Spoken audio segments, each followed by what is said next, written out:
And the person's response was, so you don't have confidence in your own abilities then?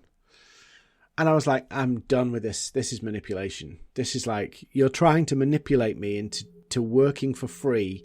Welcome to the Mindset, Money and Marketing podcast, hosted by me, Dean Seddon. This is the definitive podcast to help you build your brand, win clients, and dominate your market.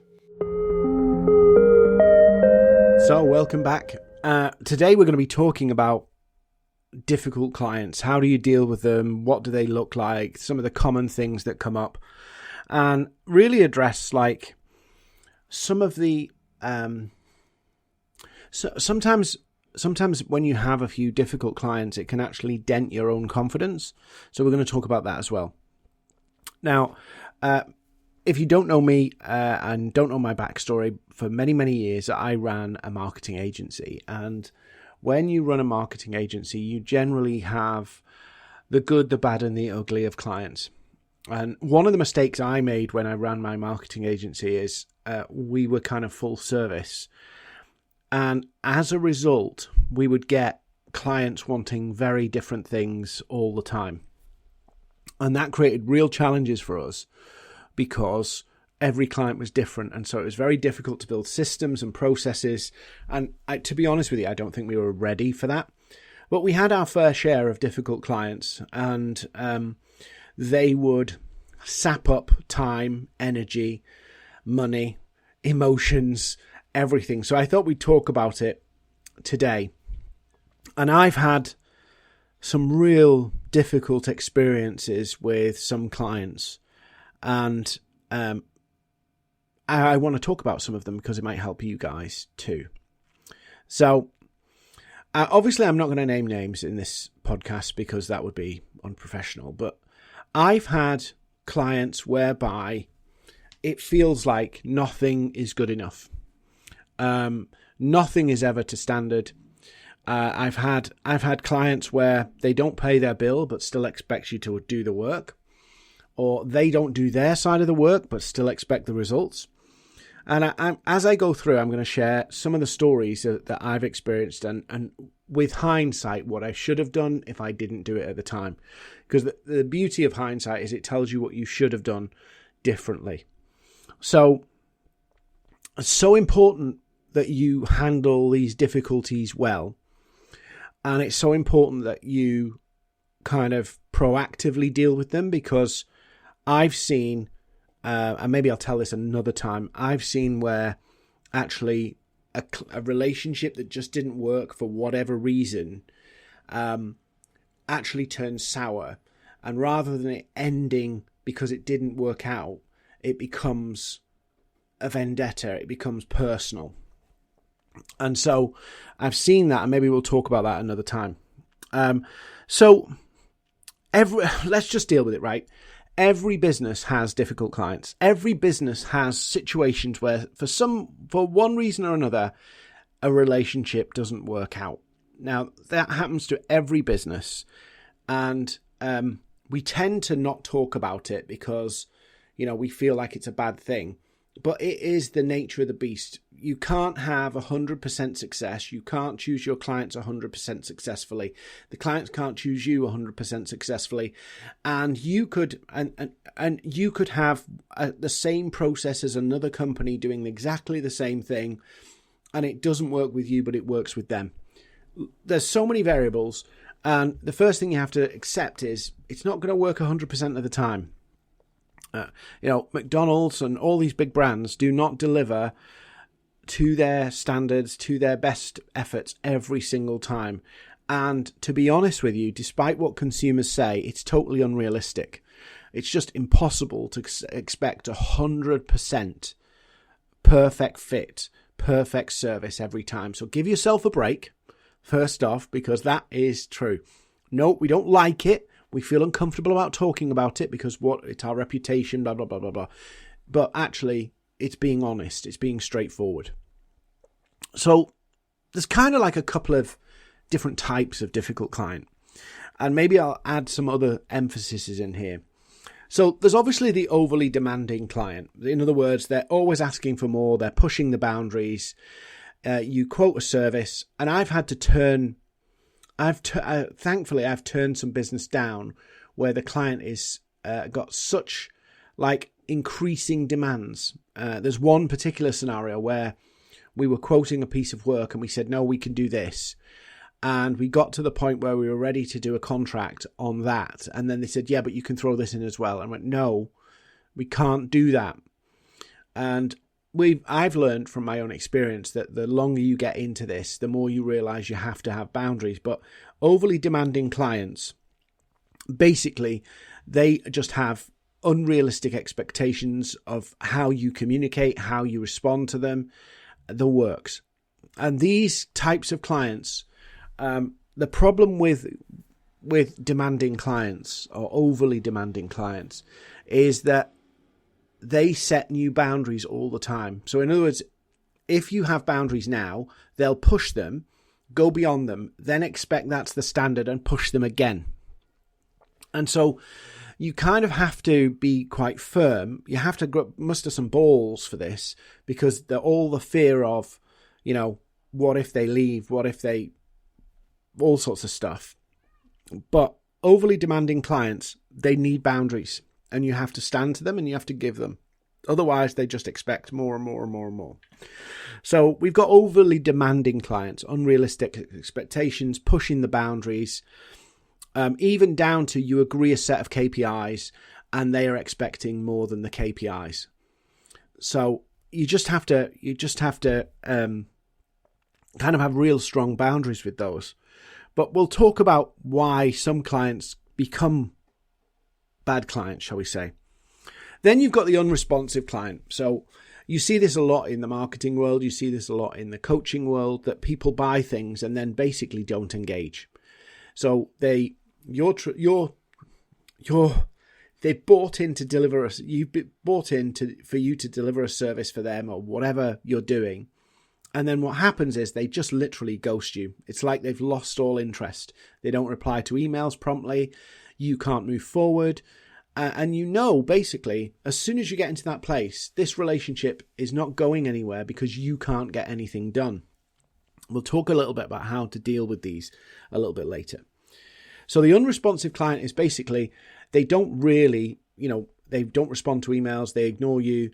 You're trying to do a good job for them, but you can't do it because they are not communicating. And sometimes that can be what they really want is somebody to fix all their problems with a magic wand and they don't get involved, which isn't realistic. And other times it's just they're so busy, they probably shouldn't have bought it right now because they're too busy to actually focus on it.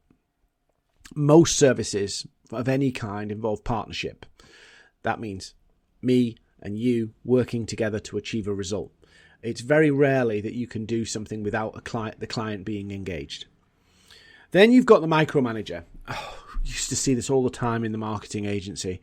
So a client would hire you, and then basically what they would do is dictate what they want you to do. So you're the expert, you've got the expertise, and they will then start to tell you how to do it and what they want done. And when you come up with the strategy that you think is the right thing to get the result, they agree it, and then they start changing things and basically micromanaging every part of it, like they are the expert, not you. Now, I've been in scenarios like this, and I've actually messed these up, where I've let the client tell me what to do. In other words, I become an employee, a subordinate of the client. They tell me what to do, so I go and do it. They approve it all, and when it fails, they go, "We're not really happy with the way you've done this." I've seen this firsthand, whereby the client becomes a micromanager, basically dictates what you do, but still holds you responsible for the result. And we'll talk a little bit about some of the things that happen and in those scenarios where basically the client tells you what to do. When it fails, they blame you. We'll talk about that a little bit more. Then you've got the indecisive client. So they're constantly changing their minds, changing trajectories, can't settle on anything, can't focus on anything, shiny object syndrome. These are horrendous because they've bought you and your services because they have shiny object syndrome, chopping and changing. But before you can make any impact, they are on to the next thing. And they jump around, and it's very difficult to help them achieve any success, because ultimately what happens is they end up in a situation where they've got too many plates spinning, too many ideas whizzing around their head, and they don't have the ability to develop any of their ideas. You know, whenever you implement something from a marketing point of view, even if it's a really killer strategy, there's going to be bumps in the road. There's going to be things you have to figure out as you're doing it, as you're implementing it. And I've found that these indecisive clients, as soon as there's a hurdle, as soon as there's a challenge, they'll move on to something else. So they won't stick with it and try and crack the code of it. They'll actually kind of, move to something else, or try and, the other one is they, try and change things too often without knowing what's working and what's not. So you have those butterflies.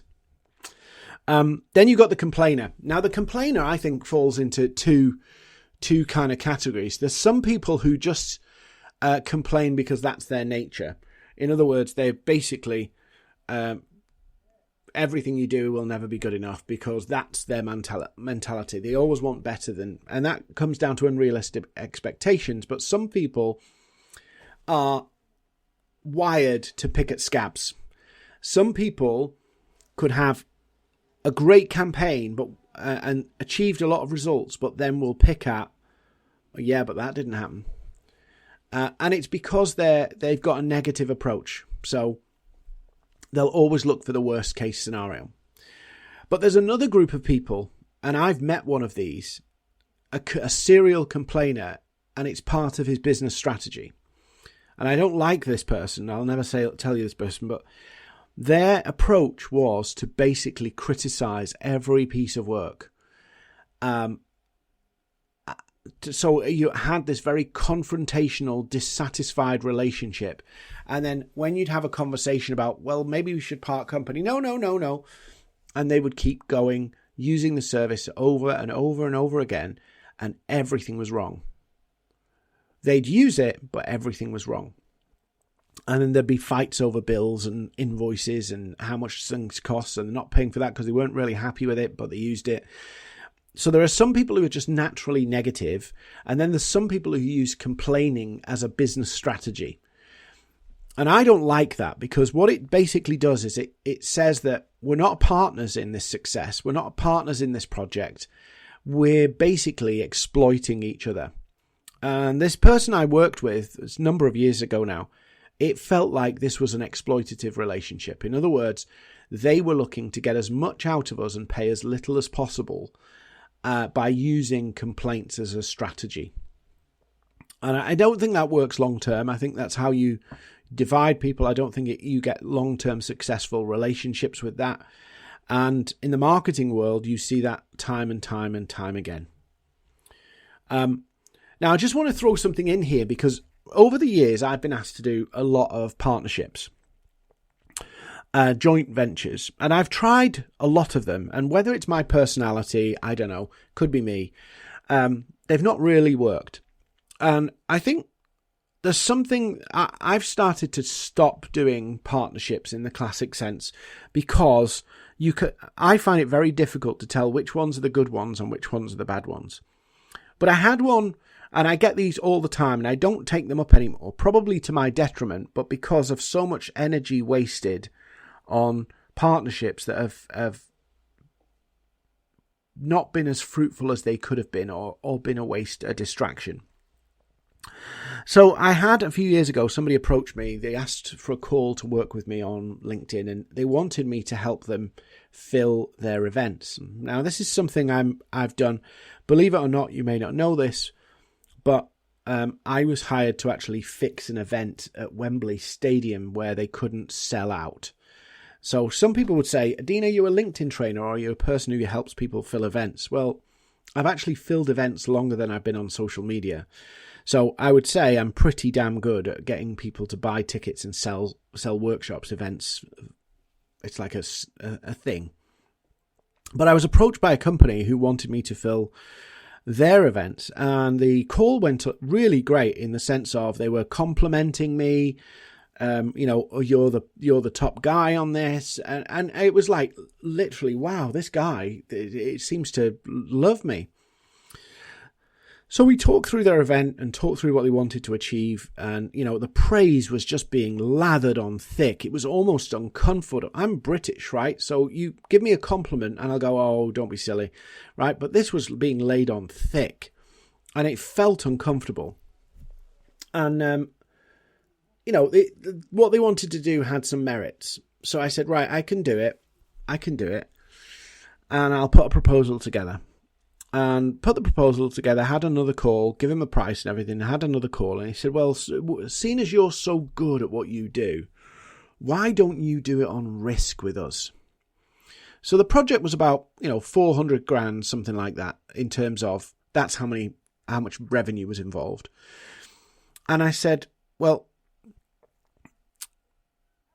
I don't need to do those kind of projects anymore. When I started out, I had to do those to kind of get going. But, I'm 20 years into this now. Do I really need to do that?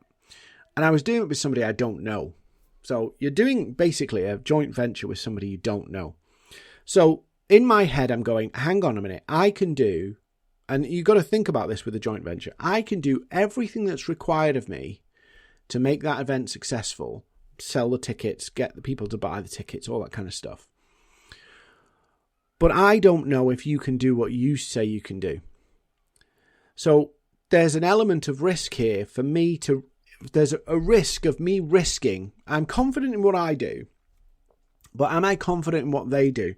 And because of my experience in the kind of marketing world, I know that I could end up with a client who's not taking it seriously or shiny object, and I could throw the kitchen sink at it, sink hours of time and money and effort into it, and then end up where basically the whole thing just never happens.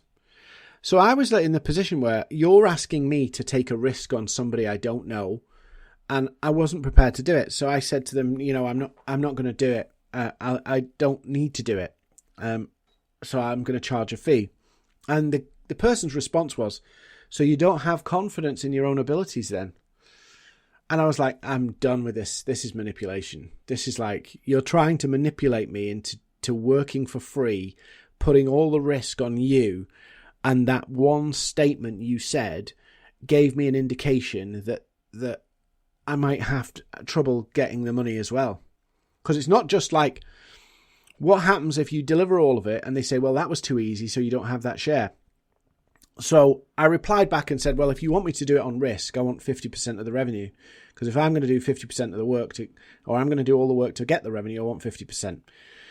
And that was just me, a way of killing it without being uncomfortable. But, when people use questions and use statements to kind of put you into a corner, recognize what it is. It's manipulation. It is manipulation. But let's think about this from my point of view, and I'll talk about how have I made difficult clients? How could I have potentially made a client difficult to work with? So let's look at it and go, what could we be doing? Potentially, what are we doing to actually make these clients have, difficult relationships with us? Could we be the problem? So let's start with the beginning. Communication, right? We know, I know that if you've got a difficult client, it's probably a communication issue. And that comes from, okay, let's face it, email, you can misinterpret emails, you can not see emails, you can not read emails. That all kind of comes out of it. So that's all stuff that can happen. But if we want successful relationships with clients, we've got to communicate clearly and over communicate so they feel reassured that we know what we're doing and it's on track. Sometimes as well, when things aren't on track, we kind of ignore it. And maybe one of the things I've learned is that if things aren't working out as planned, being open and transparent actually builds trust and say, hey, we're spotting some figures here that aren't working. The numbers are down here. just wanted to give you a loop. We're looking at some things and we're going to come back to you and say, this is what we think based on the numbers. So being proactive in saying, we're concerned about this. Another good thing is I've seen people whereby, they sign up. I had one a few years ago. Somebody signed up for my program and never came to any of the sessions. And I'm like, this is heading for trouble because they're expecting an outcome but not signing up for the sessions. So we reached out to them and said, hey, just to be aware, part of the program is that you have to come to the sessions because that's where we can help you diagnose your problems and your challenges and the things that are not working for you. So we just want to check in with you because you haven't come to any of the sessions. Guess what? They come back and said, oh, don't worry, I understand that. I'm just taking my time for the moment. I'm just doing some of the stuff, but I will jump in.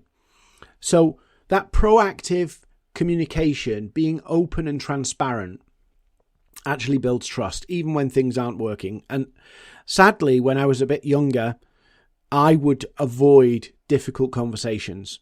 And then what happens is the client then brings up the conversation. In fact, no, they don't.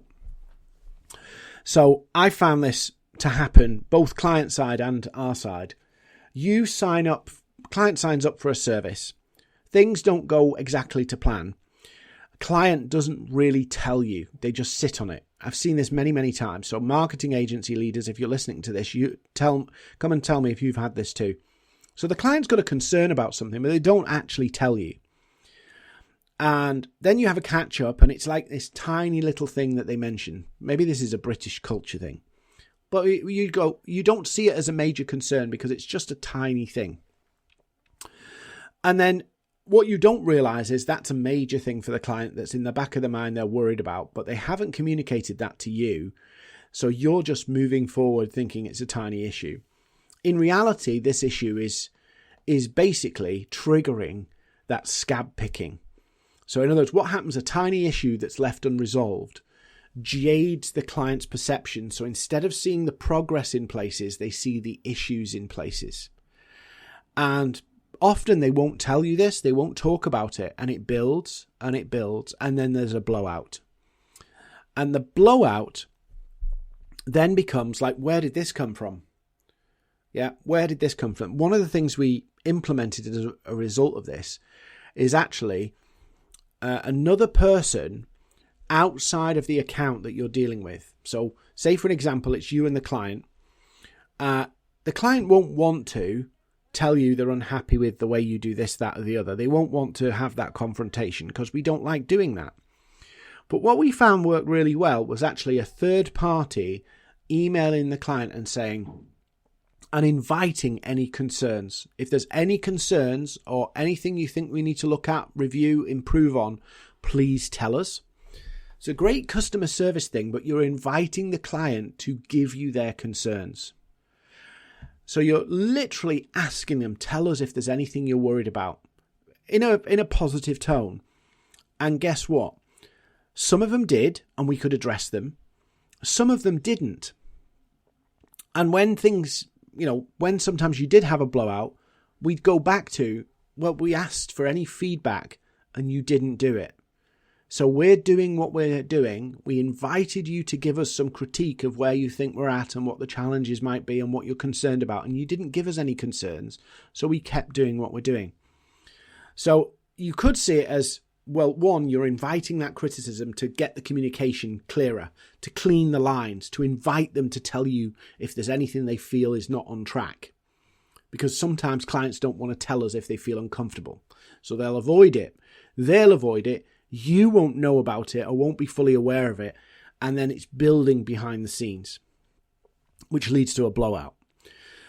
So using that tool of inviting feedback and using another third party to do it so that they don't feel like they have to confront you directly can be a great way of doing it. But also, if things do end up in a blowout, you can, it rarely will because you've invited it and they've not done it and they're aware that you've asked for it and not done it. And so it does limit the impact later and does give you some ability to go back to them and say, hey, look, we've been asking for feedback. we wanted to make sure this was all on track for you and you didn't say anything. So we've been trying. So most of the time, clients will accept that. So communication and being proactive about the communication. If you see an issue, you think there's an issue, throwing it forward encourages that open communication and that open partnership. And I'd also say here at this point, don't sugarcoat things. So many times I see agencies sending big, long message emails. Just get to the point. Be clear. Warm, friendly, positive, but be clear.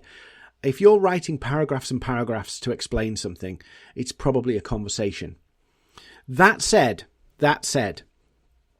I will say one of the things that does happen in the communication area, particularly in the marketing world, is so much is done by Zoom call and phone calls and stuff like that, that it's easy for things to get missed. One of the best practices is to, if you have a phone call, confirm back what the actions are of that call. You'd be surprised how many agencies don't do that, how many businesses don't do that. And then if there is a problem down the road, what happens is it becomes, well, I didn't know that. We never said that. I never agreed that. And you get this kind of, there's no evidence to prove it. I had something a few years ago with an insurance company. We were doing our insurance. And there was a problem with the insurance. And the insurance guy was basically contacting us by phone, saying all this stuff. And I can't remember what the issue was, but there was something about the policy that was a problem. And there was back and forth comms. And they apologised to us and said, don't worry, until this is sorted, that we're going to put temporary cover on. It was an error on their part or something on their part. We're going to put temporary cover on, and basically we'll cover the costs of that temporary cover because it was an error on our side. Don't worry about it. So we took the guy at his word over the phone. And eventually we asked for something. I can't remember what it was, but the guy didn't have the information. So it turned out that for a period of time, we weren't insured. And I hit the roof when I found out this. And I went to the director of the insurance broking firm. And lo and behold, guess what happened?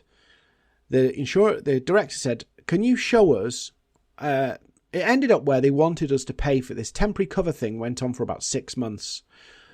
And it ended up where the director of the insurance company said, can you pass me the email where he said that? And of course, the email didn't exist. It was all verbal communication. So if there's things that people have agreed, if you've agreed to do something, if you've set new goals, if the client's agreed to do something, or if you've made a change, document it, not just on your own side, confirm it back to the client. Don't ask them for approval. If they've already given you approval on the phone or on a Zoom call, confirm back that you've approved it. Because sometimes what happens is people will have an argument. It's a really interesting scenario. You can feel frustrated. I could feel frustrated at your service. Your service hasn't delivered for me, right? And then I could go along and say, right, give you a rant about what's wrong. And then you come back to, but you said. Well, I don't remember this. Because I'm already angry, so I'm emotionally already angry, and then you're giving me a rebuttal, which is basically you're giving me excuses. Whereas if you're documenting things where the client's not doing what they're saying, you can, I've done this before and said, if you can't engage with us, if we don't get this, it's going to slow up the campaign. And that risks us not achieving the result. You'd be surprised what clients do when you say that openly on email, how differently they behave. They apologize. They don't, even if it ends up where it doesn't move forward, if you've documented and said to them, look, we're concerned at the lack of engagement because we want to get this result for you, but we need your help and we're not going to be able to achieve it without you, they're less likely to get angry at you because they'll realize, actually, they've been telling me they needed my help and I've not been giving it. So that written communication, it might seem like an admin task and it might seem over the top, but it will help disarm and deal with problems down the road where, whether it's selective memory, whether it's genuine forgetfulness, things get forgotten, and that then doesn't form the basis of the conversation. So all the things that you agreed on the phone get forgotten, and it comes down to what's on paper. Now, you don't want to, I said this, you said that, but if you're proactive and open in communicating, the client will know that you've got concerns before they have. Or the client will know that you've been trying to resolve something and they've not been engaging. And so the blowout doesn't come, because the blowout is at themselves. So that miscommunication, lack of communication, doing things on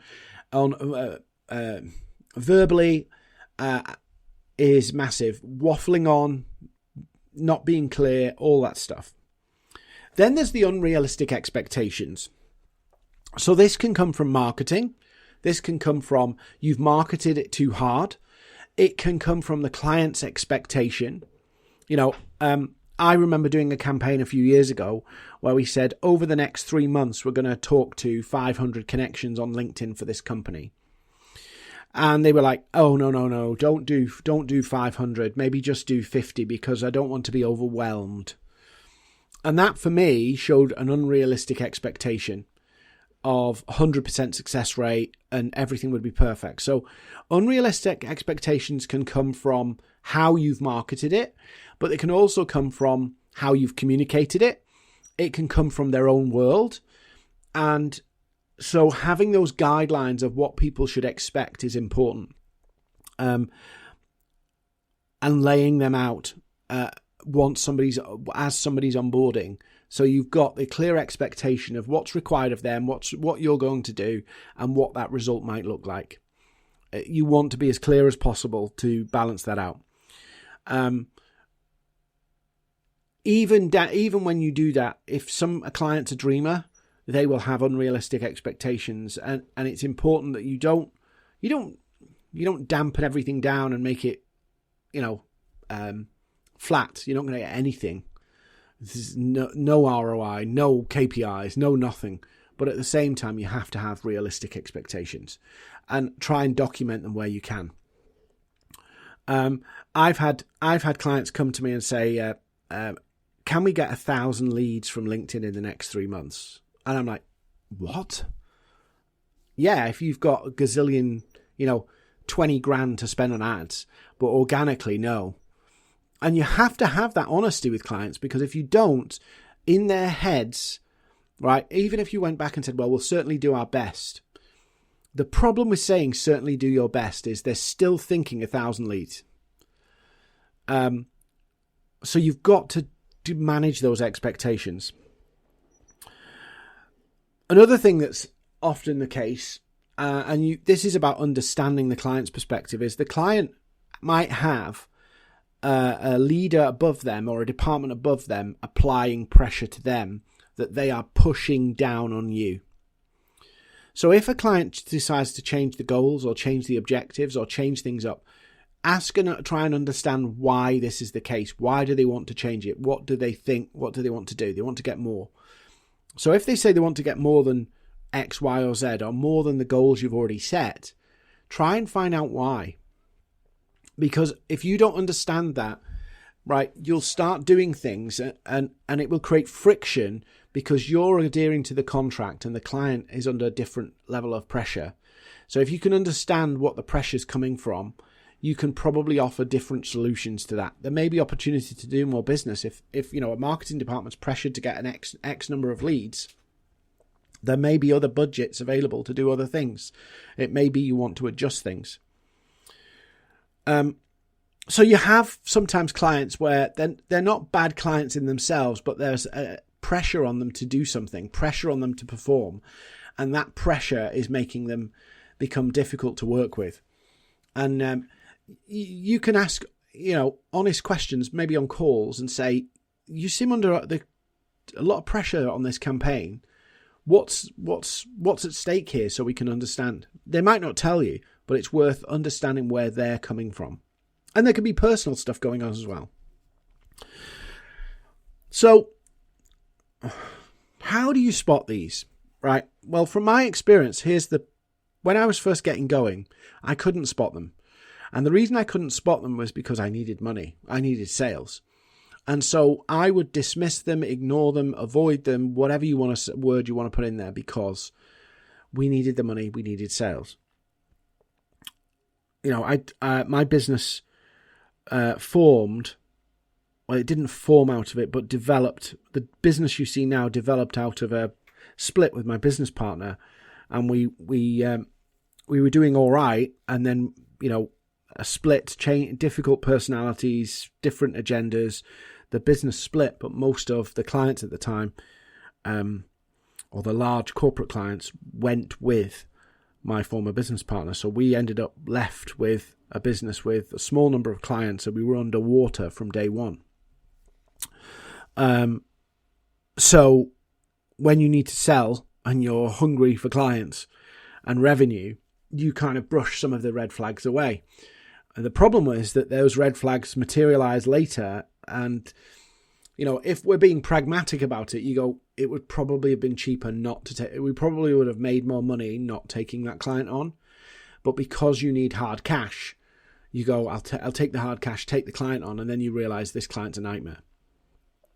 So I guess the things you should look for is, have they got very clear objectives? Have they got very clear objectives? Is their communication erratic? Is it stable? What's the communication look like? Do they throw other people under the bus? This is a good one, right? If somebody comes to you in an agency, they're throwing other people under the bus, don't be surprised if they do that to you later down the line. So if somebody's throwing other people under the bus, that is a red flag. So think about as well, like, how much excitement is there? Do they seem too emotional about it? Because emotional clients, or people who are making decisions in emotion, and this goes against all the internet marketing advice, but it's, you'll learn this when you go onto online and people talk about like, how much money they've made. One of the things they'll never talk about is what we call the refunds and chargebacks, because a lot of people make a decision on emotion, and then grown-ups do this, make a decision on emotion and then basically walk it back afterwards, once the emotion and the fun and the excitement has faded. So that people don't always make logical decisions. So set clear goals, erratic communication. If there's no clear goal, it's erratic, they're throwing people under the bus. You want to lay down clarity in this process. So you're going to say, this is what the expectation you should have. This is how the service works, and be ultra clear in that. Ultra clear. If they try and wedge more stuff in, you be ultra clear. It does not include that. This is what it is. Now, yes, you want the sale, but you don't want the sale at any price or at any cost. You want to know that this client's actually going to be a long-term partnership. You're going to work together. You're going to have a successful relationship. You're going to get paid. And here's another one. Here's another red flag. Is the client giving off vibes or using language like this service is going to save them? You do not want to be a savior. You do not want to be Jesus, right? Because desperate clients who are banking on you to save them, whether that be coaching, whether that be in marketing, whether that be in whatever field, you do not want them. Trust me, you do not want them. First of all, particularly in my world with marketing, you do not want people broke paying you money. Because if they're paying you from money that they don't have, you're basically taking their bills. You're taking their housing costs, you're taking their food budget, you're taking whatever. You do not want people to do that. Why? There's a moral reason to do it. You don't want to take people who cannot afford to pay their bills, take their money, right? It's in my view, it's wrong. Now, we don't encourage people to do that. And if we find out somebody's doing it, if we find out somebody did that with our business, we would just not take them on. It's just there. It shouldn't happen. So that's the first thing. The second thing is, if you did take them on, and I mean, of course, people don't always tell you, right? Just to be fair, right? People don't always tell you this.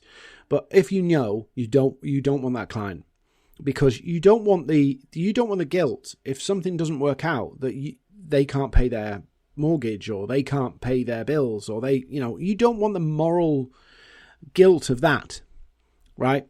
So, every client is a partnership, and it's about you and it's about them doing something together to achieve a result.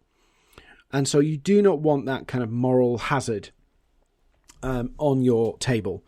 But also, somebody who's using the resources they don't have naturally will be under pressure to make that back.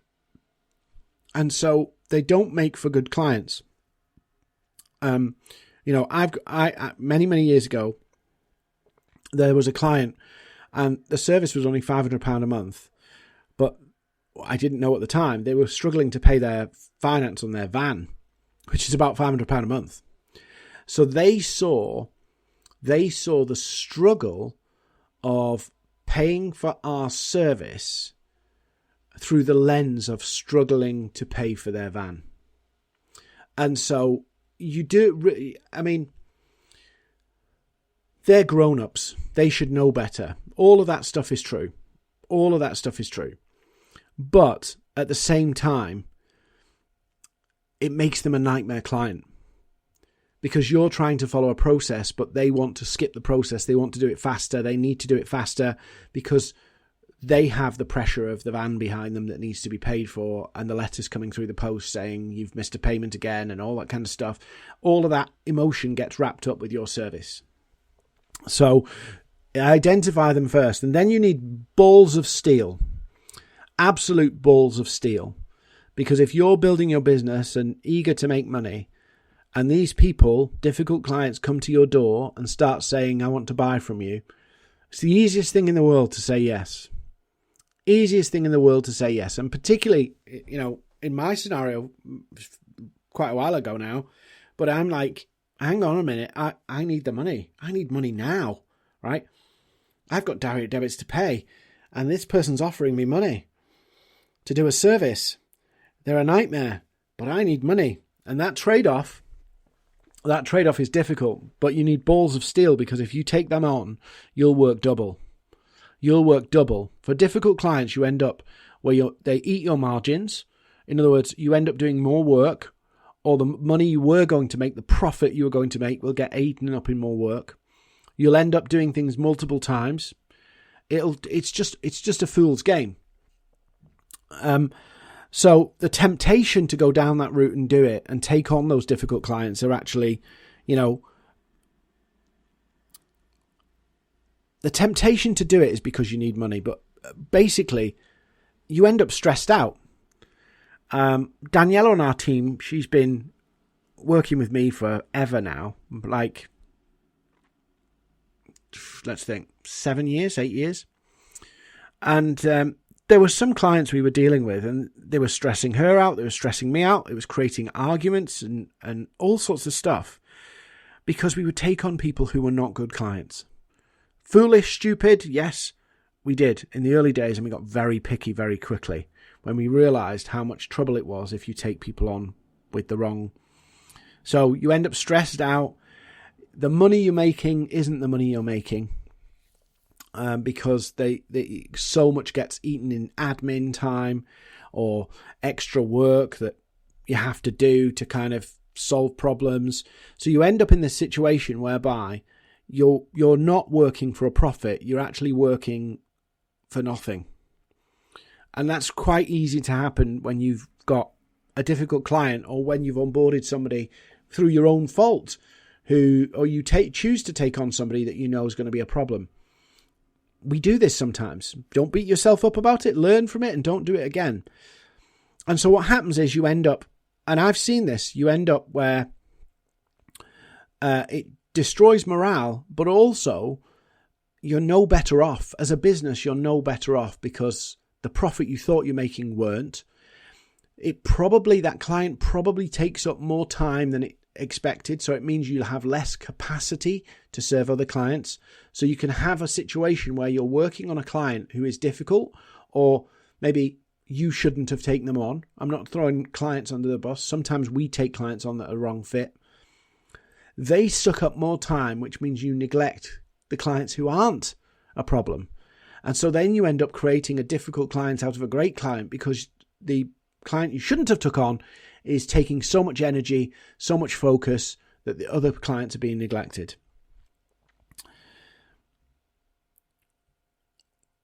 Then you've got to think about, okay, what does this do to our business in the long term? Does it help you keep people? Does it help your reputation? Right? It doesn't. It really doesn't. And there is the thought process, well, if I can just sort this client out, they could be a good client. I think you have to have a very open conversation with a client to actually make them or fix the relationship so it works. I think you have to have some real balls to do that. I would advocate if you've got a difficult client, you either deal with it early and say, right, this is how we're working, and away you go, or you get rid of them. It's very difficult if you can't have a good relationship with somebody to bring things around. I can remember one particular client where we were writing content and creating content for them. This is a long time ago now. And they kept going on about, this is not my tone of voice and this is not how I would talk and all this kind of stuff. And this client had no presence whatsoever.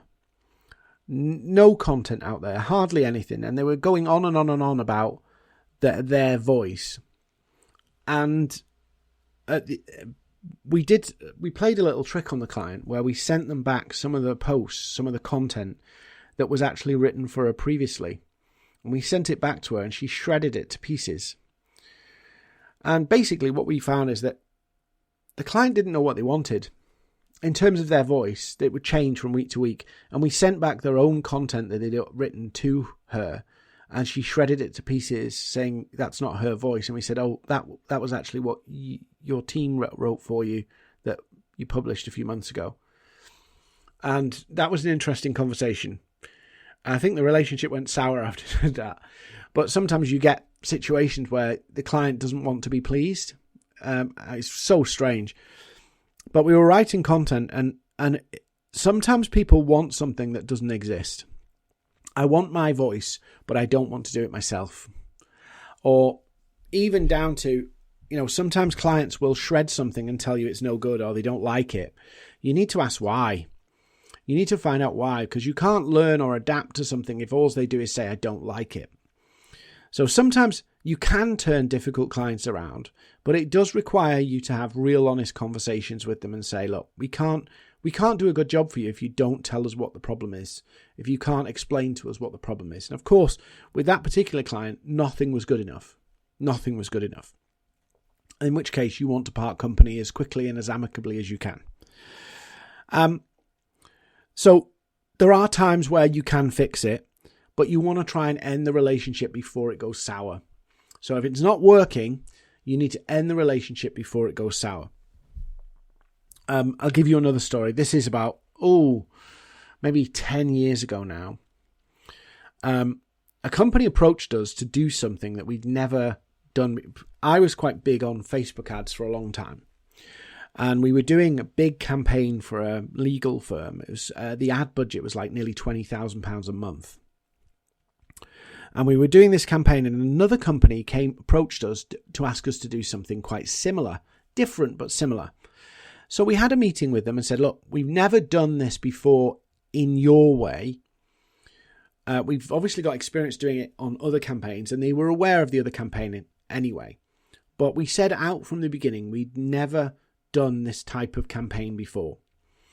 So we proposed doing a test, to see if we could do it and how we would do it. And we gave them a quote to do a pilot project to see if we could achieve it. So we gave them a quote for the tester project to see, because we had no experience in doing that type of campaign. So we'd have a go and see what happens. So we signed off on the quote, signed off on the proposal, and started the work. And lo and behold, we couldn't actually do it. So we were burning through ads, adapting things, checking things, tweaking things, just for a month, just to see what happened as a test. And it was worded as a pilot stroke test to see if we could do it, because we'd never done that kind of campaign before. So it wasn't obviously £20,000. It was like £5,000 or something. So we put this campaign together and started building everything, did all the creative, put it all together, started to launch it on the Facebook ads platform, and we were getting click-throughs but no conversion. So obviously when you're running a campaign, you start something and then you tweak it, then you adjust it, then you adjust it. And the click-through rate was brilliant, but the conversion was a problem. So we kept tweaking it, keep new creatives over the month to see what happened. And actually, a few leads came through, but not the thousands they were expecting.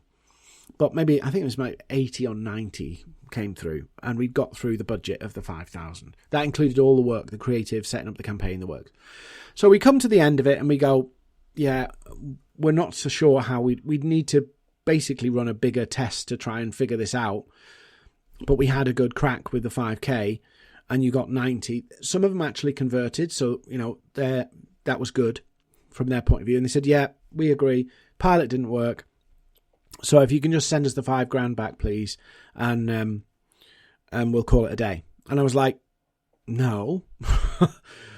If we're doing a pilot and a test and we tell you that, like, we've never done this before, and if we were to do it, we'd have to do a test to see if we could do it, there's no guarantee that you get your money back if we're doing something speculative and we've told you up front we're doing something speculative and you've signed up to something speculative.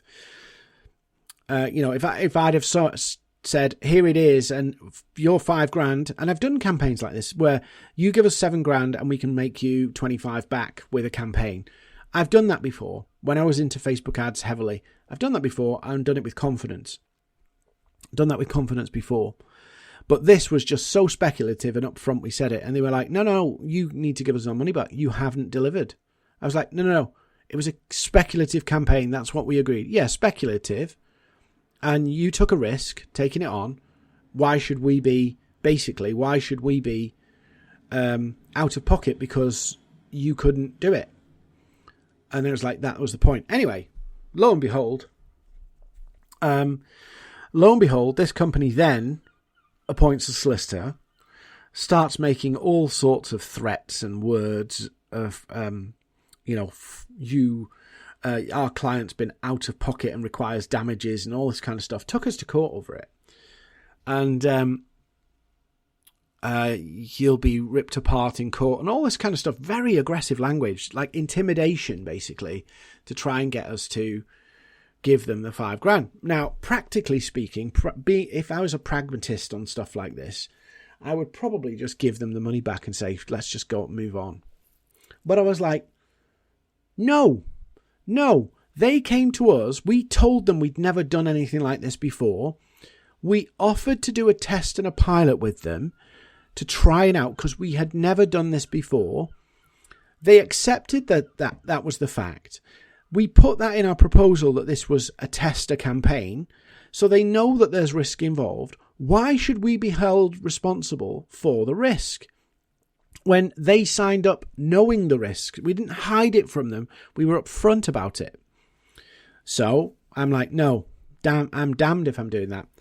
I'm one of those people where it's like, let's be pragmatic about it. But when you start being a dick, right, I don't suffer fools. So I'll be nice and nicey, and then if you push me, I will be what I need to be. But people don't see that because most of the time I'm quite reasonable and fair. But they pushed me. So I decided, right, I'm going to defend this. I don't care what it costs, I'm going to defend it. So I did. And we won. And then we asked for them for costs because they'd wasted our time, me driving up north to defend a court case that should have never happened.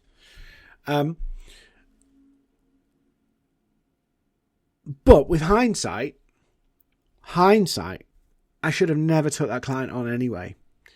Because it's out of my wheelhouse. It's something I'd never done before. It's out of my wheelhouse. But I was excited about the opportunity. Now, I covered my arse. I was up front with them. But I should have, it was a massive distraction. I should have never took it on. So we have to have that honesty. We have to know who is our sweet spot clients and only stick to those. What are the good signs and the bad signs? Why don't we write them down? If they're saying this kind of stuff, they're a no. If they're saying this kind of stuff, they're a yes. I bet we don't do that though, do we? So when you're onboarding, you need those expectations clearly laid down. You need that client filter. Who should I not be working with? It's just as important that you know who you're working with as who you shouldn't be working with. Who's not in your wheelhouse? What's not in your wheelhouse? Really know that. And I've had some bitter, horrific experiences learning this over 24 years in business. 24 years and I've learnt these. But you need to get really picky who you work with. You need to get really focused on who are the best fit clients for me, the way I'm wired, the way I do business, my process, my approach, and get really picky. And here's the good thing about that, right? Yes, we can all have difficult clients, rogue ones from time to time. But if you're really focused on who you want to work with, who's the good and sweet spots, you can actually then start to market to that. So why people buy your service, what's the motivations of them buying your service, what repels you, what's a red flag for you. You can start to tailor not only your content, but your sales calls and how you run them to filter those people out. But the other big advantage of creating that client filter is when you know really who the sweet spot clients are for you and what they're kind of looking for, you market into that. So I do this all the time. So the way I approach it is most of the clients I work with have already got a couple of years of experience in their business on the small business side, couple of years of experience already. Corporate side's a bit different, but when I'm working with people for my accelerator, I generally try to avoid people with no experience or just starting out from scratch, because there's so much that they need to figure out that the last thing I want them to do is learn about what business they want to build inside the accelerator, because lo and behold, they'll go to LinkedIn and 1 week they're doing this and the next week they're doing that. So I want people who've sold some stuff first, albeit maybe through referrals, and I want them to be able to build on top of what they're already doing. I don't want people going, I've got no clients, I've just started my business and this is it. They need to have experience. So I market to that. I communicate to that so that I attract the people who are the best fit clients, so that I don't get the bad clients or the wrong fit clients coming to me, and then the risk that I make a misjudgment and onboard somebody who eats up the profit in that project, and so it was pointless doing it. Yes, I want to do a good job for clients, but I'm also here to make a profit. Yes, you want to help clients and make their lives, businesses, what have you, better, but you're doing it to make money. And if you onboard clients who are the wrong fit, you will lose money doing it, or you'll work for minimum wage, or you'll work for no money, because they will sap up so much of your time. And it feels like, and it sounds like I'm throwing clients under the bus, but we're just as bad, right? If we onboard the wrong fit clients, we are a bad company. Ugh. Feels uncomfortable saying that. We're a bad business, right? Because that's the reputation we'll create. We're not very good if we onboard the wrong people. Whereas if we onboard exactly the right people, they go, wow, this is fantastic. They're ready to go the extra mile. They're ready to put the time in. You see the difference. So a reputation is a two-way thing. And this is the thing you've got to understand is, if you have people who come onto your program and for whatever reason, or your business, whatever reason it doesn't work out, how you end that becomes important for your reputation, because those people talk to other people. Yes. But also those bad clients or wrong fit clients, that's your poor judgment. Yeah. It's our bad judgment.